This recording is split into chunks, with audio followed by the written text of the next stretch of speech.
एक और अभी वक्त है घड़ी की बात करने का। अभी बिल्कुल अभी घड़ी आई है, घड़ी की बात करनी। वाह, बहुत ही आला बात की आपने। तो पहले एक घड़ी मुश्किल बनी थी और अब तो घड़ियां मुश्किल बनी हैं। और साबिक वज़ीर आज़म इमरान खान ने शायद सोचा भी नहीं होगा कि तोशा खाना से घड़ियां जो हैं वो बेचकर जो रकम उन्होंने वसूल की है वो उसकी कीमत उन्हें सूद समेत चुकानी पड़ेगी। बिकॉज ऑब्वियसली अब तो यही बातें इतनी हो चुकी हैं इस बारे में, यहाँ तक कि इमरान खान नाअहली तक जा पहुँचे। लेकिन ये मामला भी रुका नहीं। कल इमरान खान की अहलिया बुशरा बीबी और PTI रहनुमा जुल्फी बुखारी की मुबैना ऑडियो ने नए सवालात जो हैं वो उठा दिए हैं। और पहले तो मुर्शद ये खान साहब की घड़ियाँ नहीं थी, ये वज़ीर आज़म पाकिस्तान को दी गई थी घड़ियाँ। और इस तरह इतना कैजुअली बेच वगैरह देने वाला मामला था नहीं जितना। खान साहब की कुछ घड़ियाँ डस सीम ना कि बहुत पुरानी उनकी कुछ घड़ियाँ पड़ी हुई थी जो बेच तो। एनीवे जी, जुल्फी बुखारी ने इस ऑडियो की तरदीद नहीं की, लेकिन ये दावा ज़रूर किया है कि ऑडियोज़ जो हैं ये टेम्पर्ड है।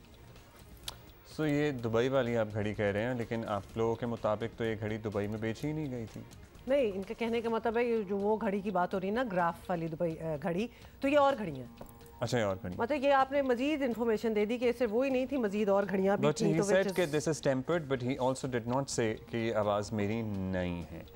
अच्छा जी, तहरीक इंसाफ कहती है कि सब कुछ कानून के मुताबिक हुआ। वैसे कानून के मुताबिक हुआ तो ज़रा बता दीजिए कि हाँ 2 दिन पहले, ज़्यादा नहीं, या 1 दिन पहले ही ख़रीदी गई और उसके अगले दिन बेची गई, सेम डेट की सारी ट्रांजैक्शंस हैं। सो अपेरेंटली पहले बेची गई और बाद में उसको पैसे दिए गए तोशा खाना को या हुकूमत पाकिस्तान को। घड़ी बेचने की रसीद भी सामने आई, कच्ची रसीद। मतलब in this day and age कच्ची कौन बनाता है, ये भी बहुत अजीब बात है। जिसमें था कि जी वो याद है आपको सारे बुलंदो बांग दावे के टैक्स नेट में ला रहे हैं, पॉइंट ऑफ सेल लगा रहे हैं और खुद ही एक वजीर आज़म पाकिस्तान ट्रांजैक्शन कर रहे हैं और इसमें कोई टैक्स की लेन देन नहीं है, कोई लिखत पढ़त नहीं है, कोई बैंक ट्रांजैक्शन नहीं है। यहाँ तक के तोशा खाना तक में जो पैसे जमा कराए जा रहे हैं मुताद्दिद मकामात पे, वो कैश की सूरत में कराए जा रहे हैं। इमेजिन क्या बातें हो रही है। खैर एनीवे, आपको ये भी बता दें कि जहाँ से शफीक, मेरी बात सुनो का भाई बयान सामने आया है। हाँ ना, तो ये जो दुकान के जो मालिक है ना शफीक,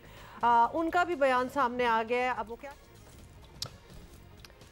तो वो बंदा खुद कह रहा है भाई मेरा इससे कोई लेना देना नहीं है। और इसका बेस्ट डिफेंस क्या है पाकिस्तान तहरीक इंसाफ के कारकुन सहाफ़ियों की तरफ से कि अपेरेंटली नीचे देख रहे तो पढ़ रहा है, तो भाई वो एंकर तो नहीं है। अगर उसने अपना स्टांस कुछ पॉइंटर्स की सूरत में लिख के रखा हुआ है कहीं पे और मुबैना तौर पर वो पढ़ भी रहा है, तो इसका मतलब ये है कि वो झूठ बोल रहा है।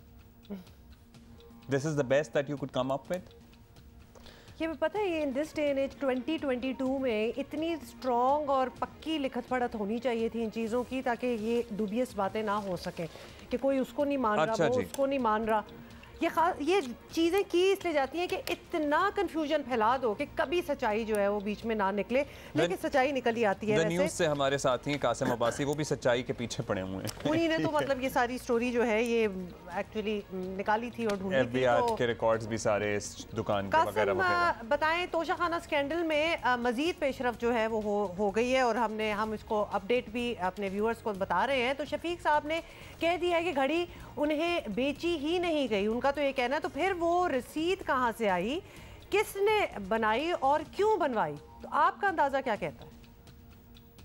जहाँ तक आपका देखिए सवाल है कि उन्होंने रसीदें क्यों बनवाई, अब ये तो जाहिर सी बात है प्रूव करना चाहिए, इसको इन्वेस्टिगेट अब करना चाहिए कि वो रसीदें क्यों बनवाई। क्या वो खान साहब ने ही, क्योंकि नाम तो उनके ऊपर बड़ा स्पेसिफिकली मेंशन्ड है कि वो इमरान खान साहब के नेम पर वो इशू हुई हुई हैं सेल रसीट्स, और 51 मिलियन रुपीज़ भी उन पर बड़ा वाज़िया तौर पर लिखा हुआ है जो एक वॉच सेट है, और साथ ही साथ इसके दूसरे 2 घड़ियाँ और हैं जो कि 7 मिलियन रुपीज़ की इसी घड़ी में खान साहब के नाम पर फ़रोख्त की गई हैं। तो ये हमने देखा है कि कल देखें एक और भी जो है मुबैना ऑडियो जो है वो सामने आई है जो कि बुशरा बीबी और जुल्फी बुखारी के दरमियान है। ये अब देखें जाहिर सी बात है प्रूव करना चाहिए। एक तो यही कि वो रसीदें, इससे जो मोहम्मद शफीक साहब का क्लेम है उससे तो वो रसीदें जो हैं वो जाली साबित हो रही हैं। तो ये बिल्कुल इन्वेस्टिगेट होना चाहिए और इसमें देखना चाहिए कि ये क्या, किसने कराई सेल, ये कौन लेके गया घड़ियाँ, किधर लेकर गया, ये दुबई किस तरह पहुंच गई। जो अभी फ़िलहाल जो इनका ओनर है जो क्लेम कर रहे हैं उमर ज़हूर साहब, जो अब उनके क्लेम्स हैं उनको भी प्रूव करना चाहिए कि वो कहते हैं कि उनको फ़रा खान जो साहिबा हैं उन्होंने जो है ये घड़ियाँ दी।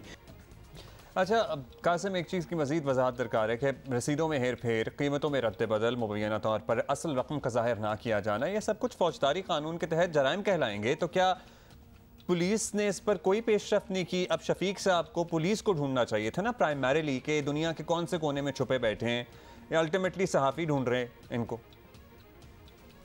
अच्छा देखिए, ये मैं आपको बताता चलूँ कि ये उन्होंने सहाफ़ियों को नहीं दी, ये वीडियो मेरे पास आई है एक सोर्स के थ्रू। ये वीडियो जो है उन्होंने, एक तो ये वीडियो उन्होंने रिकॉर्ड करवाई है, और दूसरा उन्होंने एक रिटन स्टेटमेंट जो है वो भी रजिस्टर करवाई है। और वो जो है उन्होंने पब्लिक स्टेटमेंट जो है वो कॉन्सुलेट जनरल ऑफ पाकिस्तान जो दुबई में होते हैं उनको जो है उन्होंने स्टेटमेंट इशू की है, और जो कि अटेस्ट की है उधर उन्होंने, और बाद में कंफर्म किया है मेरे हुकूमती ज़राओं ने कि बिल्कुल ऐसा ही है, ये स्टेटमेंट उन्होंने उधर जमा कराई है। तो ये फ़र्स्ट ऑफ़ ऑल सहाफ़ियों के साथ तो उन्होंने शेयर नहीं की। मेरे ख्याल से उन्होंने एक लीगल स्टेटमेंट जो है, जो एक प्रोसीजर होता है वो फॉलो करते हुए उन्होंने वो सारा किया है। तो जहाँ तक ये कीमतों की आप बात कर रहे हैं कि कीमतों का रद्द बदल और इस तरह, ये देखें कि जो उमर ज़हूर फ़ारूक साहब हैं, उनका जो क्लेम है वो कहते हैं कि $2 मिलियन में जो है फ़राह खान साहिबा को जो है उन्होंने ये घड़ी जो है उनसे ख़रीदी। तो वो देखें लगभग उस वक्त जो है 28 करोड़ रुपए जो हैं वो बन रहे थे। तो ख़ान साहब ने जो अपना तोशाखाना जो वो है जजमेंट है, उसमें जो उनका जवाब, जो तफसीली जवाब है, उसमें उन्होंने जो है डिक्लेयर किया हुआ है कि मैंने ये घड़ी इसी तरह Mohammed Shafiq art of time shop को जो है बेची, और ये घड़ी 5 करोड़ रुपए की बेची, जिसमें से 3 करोड़ रुपए का जो है मैंने मुनाफा कमाया, और 2 करोड़ रुपए जो है मैंने तोशाखाना के उसमें जो है डिपॉजिट करवा दिए। अगर तो ये रिसीट्स फेक हैं तो इनको दिखाकर खान साहब ने सिर्फ 2 करोड़ रुपए जो है वो डिपॉजिट करा दिए।